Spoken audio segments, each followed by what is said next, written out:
There's the lights back there. So when you pull this cap off too, guys, remember that this coolant spout is in the back side. Well, boys, the old Crossfire bit the bullet here again. This time we've got some damage. She's not just rings.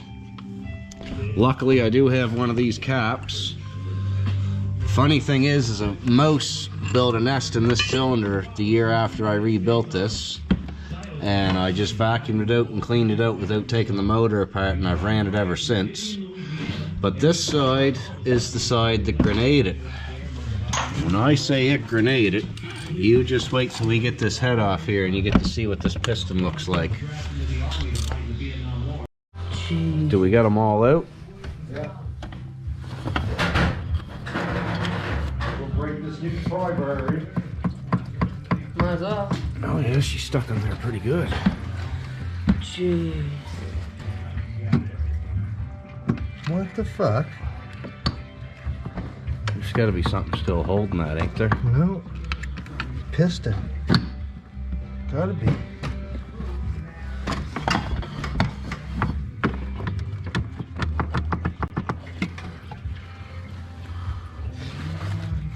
Sits on studs in the back, so it's got to come up super straight.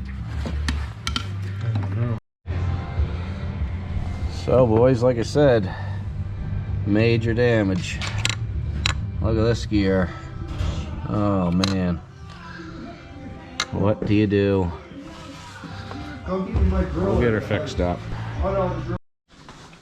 There we have it, boys, all back together in one piece, running like a top.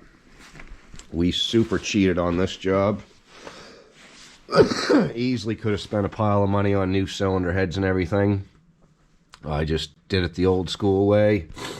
Took a drill and a sander wheel and cleaned up all the divots that were in the stock heads. Took my old stock pistons. I got a spare motor that I bought from a friend that was blowing up, so I basically had two complete motors, both blown up. Cleaned the two best heads up. Took the two best pistons and sets of rings, switched it all back to stock. There's no performance pistons into it no more. So this is the second time I've had to rebuild this motor. Just the top end. First time I rebuilt it, it was just a stuck ring, low in compression. And then this time, obviously, we had fatal, crazy damage happen. But we got compression tested. I got 165 in each cylinder, and the thing seems to be running friggin' great. The only thing that I see that went wrong was I had a power valve cable seize up, and the spring was busted in the power valve, and the power valve was not sitting down. So I really don't think that's what took the engine out, but that is the only visual thing that I seen wrong when we pulled this all apart. So Crossfires, M8s, you know, these sleds are known for power valve failure, so always pays to check and see what kind of condition your spring is in on the top side, the big spring, not the little spring on the cable.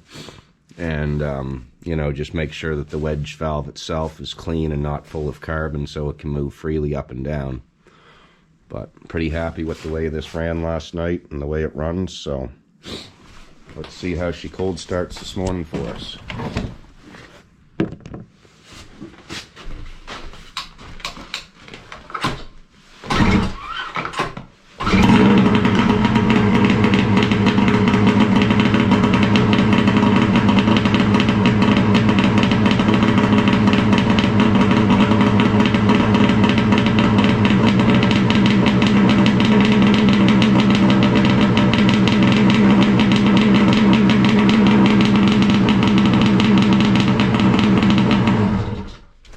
Starts pretty good. It's actually freezing cold here today. We're talking like almost minus 20.